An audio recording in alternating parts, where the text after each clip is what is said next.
வணக்கம். அமரர் கல்கியின் பொன்னியின் செல்வன் பாகம் 5 தியாக சிகரம் அத்தியாயம் 57 விடுதலை.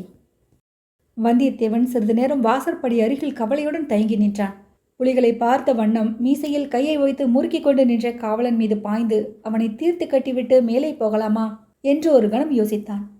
ஆனால் புலிக்கூண்டுகளுக்கு அப்பால் அடுத்த வாசற்படிக்கு அருகில் மற்றும் 2 காவலர்கள் நிற்பது தெரிந்தது. அவர்களில் ஒருவன் இந்த காவலனுக்கு ஏதோ சமிகையினால் தெரிவித்துவிட்டு அப்பால் போனான். ஒருவேளை தன்னை பற்றிதான் அவர்கள் ஜாலியாக பேசிக் கொள்கிறார்களோ?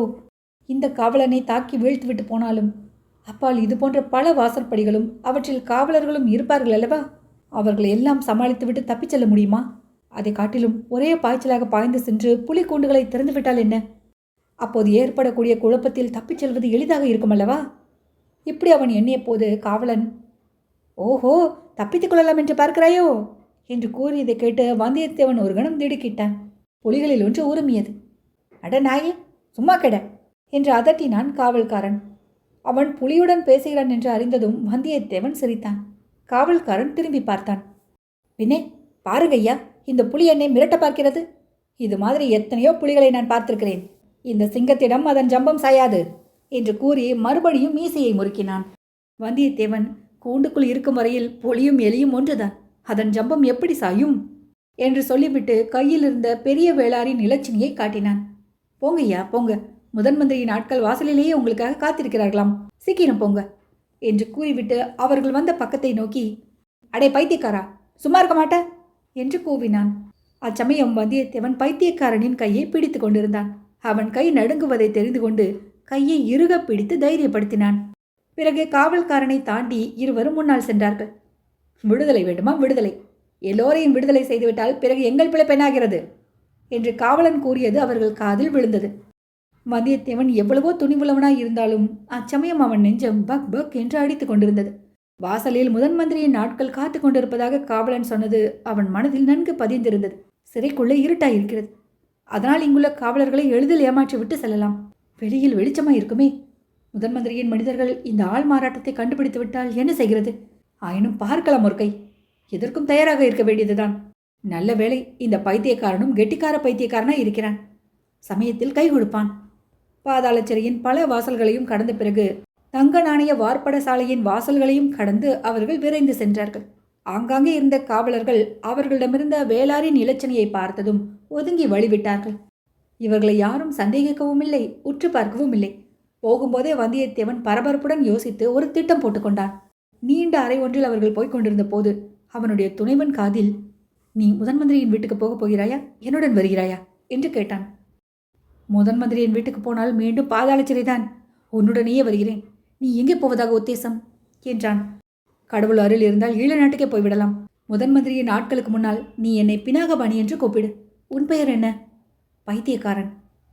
உண்மையான பெயர் உன் பெற்றோர்கள் வைத்த பெயர். ஓ, அதுவா? பெற்றோர்கள் எனக்கு கரிய திருமால் என்று பெயரிட்டனர். சுற்றத்தாரும் ஊராரும் கருத்திருமன் என்று அழைத்தார்கள். நல்ல பெயர்தான், கருத்திருமா. தஞ்சை வீதிகளில் நாம் போகும்போது உன் தோளை தொடுவேன். உடனே நீ என்னுடன் ஓடி வர சித்தமாக இருக்க வேண்டும். நன்றாக ஓடுவாய் அல்லவா? ஓ, ஓட்டத்தில் ஈழத்தரசன் மகிந்தன் கூட என்னுடன் போட்டியிட முடியாது. வந்தியத்தேவன் சிரித்தான். நீ நல்ல பைத்தியக்காரன் என்றான். பொற்காசு வார்ப்பட சாலையை கடந்து அவர்கள் வெளியில் வந்தார்கள். வந்தியத்தேவன் பயந்தபடி அங்கே முதன் மந்திரியின் ஆட்கள் ரொம்ப பேர் இல்லை. 2 பேர் தான் இருந்தார்கள். அவர்களில் ஒருவன் நல்ல குண்டன். வந்தியத்தேவனுக்கு அவனை எங்கேயோ எப்போதோ பார்த்த மாதிரி இருந்தது. தெளிவாக நினைவுக்கு வரவில்லை. நீங்கள் தானே முதன் மந்திரியின் ஆட்கள் என்றான் வந்தியத்தேவன். என்ன தம்பி, அதற்குள்ளேயே மறந்து போய்விட்டாயா என்றான் அவர்களில் ஒருவன். இல்லை இல்லை, நீங்கள் தானே எங்களை முதன் மந்திரியின் வீட்டுக்கு அழைத்து போகப் போகிறீர்கள் என்றான் வந்தியத்தேவன். ஆமாம், நாங்கள் தான். நீ முதன் மந்திரி வீட்டுக்கு போகும் வழியை கூட மறந்து போனாலும் போய்விடுவாய். அப்போது கருத்திருமன் வந்தியத்தேவன் கூறியதை நினைவு கூர்ந்து, அப்பா பினாகபாணி, எனக்கு பயமாயிருக்கிறது. முதன் மந்திரி மறுபடியும் என்னை பாதாள சிறையில் தள்ளிவிடுவாரோ என்னமோ என்றான். அதெல்லாம் மாட்டார் அப்பனே. எங்கள் முதன் மந்திரியின் சமாச்சாரம் உனக்கு தெரியாது போல் இருக்கிறது. ஆனால் தப்பித்துக் கொள்ள மட்டும் பார்க்காதே. அப்படி ஏதாவது செய்தால் நாங்கள் பாதாள சிறையில் இருக்க நேரிடும் என்றான். இவ்விதம் சொல்லிவிட்டு அந்த ஆட்களில் குண்டனாய் இருந்தவன் முன்னால் நடந்தான். இன்னொருவன் வந்தியத்தேவனுக்கும் கருத்திருமனுக்கும் பின்னால் காவலாக வந்தான். தஞ்சாவூர் வீதிகளில் கலகலப்பே இல்லை, ஜன சஞ்சாரமே இல்லை. ஆதித்த கரிகாலரின் இறுதிச் சடங்குகளினால் ஏற்பட்ட கிளர்ச்சிகள் அடங்கிவிட்ட பிறகு கோட்டைக்குள் பிரவேசித்தவர்கள் அவரவர்களுடைய அலுவல்களில் ஈடுபட்டிருந்தார்கள். கோட்டைக்கு வெளியில் கொடும்பாளூர் படைகள் கடுமையாக காவல் புரிந்து வந்தன. கோட்டைக்கு வெளியிலிருந்து யாரும் உள்ளே வருவதற்கு அனுமதிக்கப்படவில்லை. வந்தியத்தேவன் இருபுறமும் உற்று பார்த்து கொண்டு நடந்தான். அந்த 2 ஆட்களிடமிருந்தும் தப்பிச் செல்வது மிகவும் சுலபம். ஆனால் மறுபடியும் பிடிபடாமல் இருக்க வேண்டும். கோட்டைக்குள்ளிருந்து வெளியேறுவதற்கும் வசதியாக இருக்க வேண்டும்.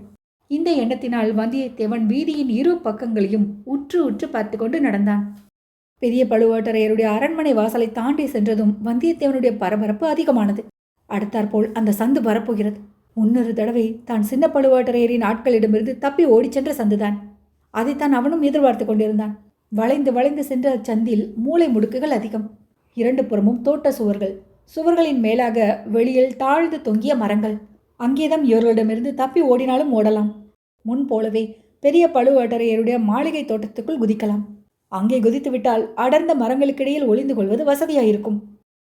முன் போலவே பொக்கிஷ நிலவரை பாதை மூலமாக வெளியேறவும் லகுவாயிருக்கும். வேறு வழியில் தப்புவது சாத்தியமில்லை. இதோ அந்த சந்து வழி, அவன் முன்பு தப்பி சென்ற வழி வந்துவிட்டது. வந்தியத்தேவன் கருத்திருமனுடைய தோலை தொடலாம் என்று எண்ணினான். ஆனால் இதென்ன, அங்கே யார் கூட்டமாக வருகிறார்கள்? சிவிகைகள், குதிரைகள், கையில் வேல் பிடித்த காவல் வீரர்கள். இவ்வளவு ஆர்ப்பாட்டத்துடன் வருகிறவர்கள் அரச குடும்பத்தை சேர்ந்தவர்களாகவோ பெருந்தர அதிகாரிகளாகவோ இருக்க வேண்டும். இதை உணர்ந்து முதன் மந்திரியின் ஆட்கள் சுற்றுமுற்றும் பார்த்தார்கள். வந்தியத்தேவன் கவனத்தை கவர்ந்த சந்தையை அவர்களும் கவனித்தார்கள். உடனே அவ்விடம் சென்று ஒதுங்கி நின்றார்கள்.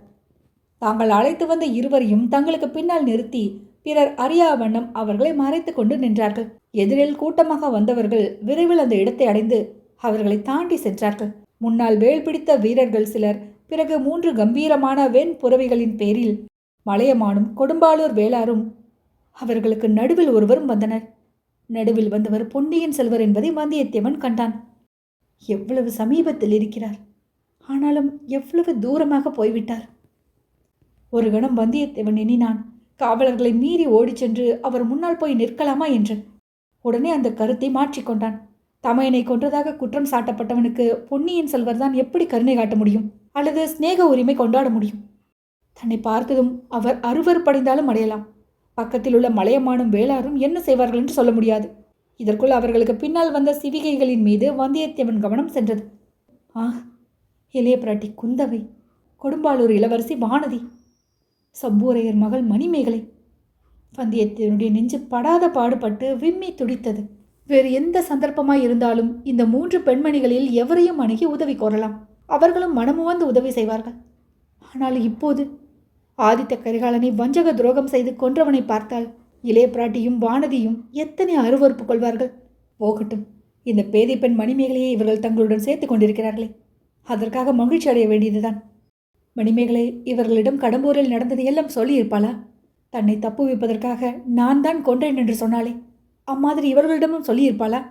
இல்லை, சொல்லியிருக்க மாட்டாள். அவ்விதம் சொல்லியிருந்தால் இவர்கள் அவளை தங்களுடன் இவ்வளவு ஆதரவாக அழைத்து போக மாட்டார்கள். சிவிகைகள் அவர்கள் நின்ற சந்தை கடந்து சென்றன. பின்னால் வந்த காவலர்களும் போனார்கள். சரி, வாருங்கள், இனி நாமும் போகலாம் என்று சொல்லிவிட்டு முதன் மந்திரியின் ஆட்கள் முன்னால் நடந்தார்கள். வந்தியத்தேவன் ஒரு நொடியில் இதுதான் சமயம் என்று முடிவுக்கு வந்தான். கருத்திருமனுடைய தோலை தொட்டுவிட்டு சந்து வழியாக ஓட்டம் பிடித்தான். கருத்திருமனும் அவனை தொடர்ந்து ஓடினான். காவலர்கள் இருவரும் பின்னால் ஓடி வரும் சத்தம் கேட்டது.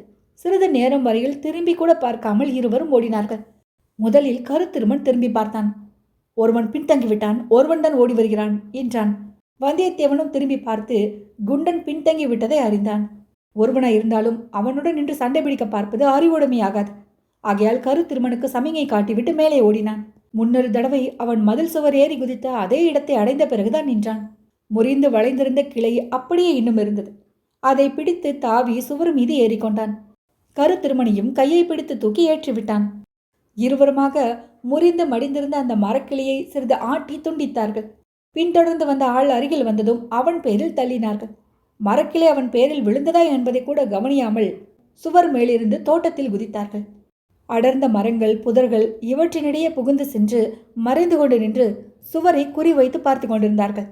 யாரும் தங்களை தொடர்ந்து பிடிப்பதற்கு தோட்டத்துக்குள் குதிக்கவில்லை என்று தெரிந்து கொண்டு மேலே சென்றார்கள்.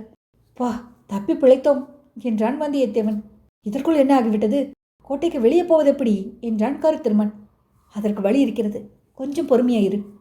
பழுவேட்டரையரின் மாளிகையை நெருங்கியதும் வந்தியத்தேவன் நின்றான். மாளிகையில் முன்போல் கலகலப்பில்லைதான். ஆயினும் நடமாட்டம் இருந்தது. இருட்டும் நேரத்தில் பொக்கிஷ நிலவரையில் புகுவதுதான் உசிதமாயிருக்கும். இவ்விதம் தீர்மானித்து ஒரு மரக்கட்டையின் மீது உட்கார்ந்தான். கருத்திருமனையும் உட்காரச் செய்தான். இனி இருட்டிய பிறகுதான் நம் பிரயாணத்தை தொடங்க வேண்டும். அதுவரையில் உன்னுடைய கதையை சொல், கேட்கலாம் என்றான். அதுதான் சொல்ல முடியாது என்று முன்னமே சொன்னேனே. அப்படியானால் உன்னை வெளியே அழைத்து போகவும் முடியாது. நான் உண்மையை சொல்லாமல் ஏதாவது கற்பனை செய்து கூறினால் என்ன செய்வாய்? கதை கற்பனை எதுவாயிருந்தாலும் சொல். கொஞ்ச நேரம் பொழுது போக வேண்டும் அல்லவா? கருத்திருமன் சொல்லத் தொடங்கினான். உண்மையிலேயே அது அபூர்வமான பல சம்பவங்கள் நிறைந்த கற்பனை கதை போலவே இருந்தது. அத்தியாயம் 57 நிறைவுற்றது.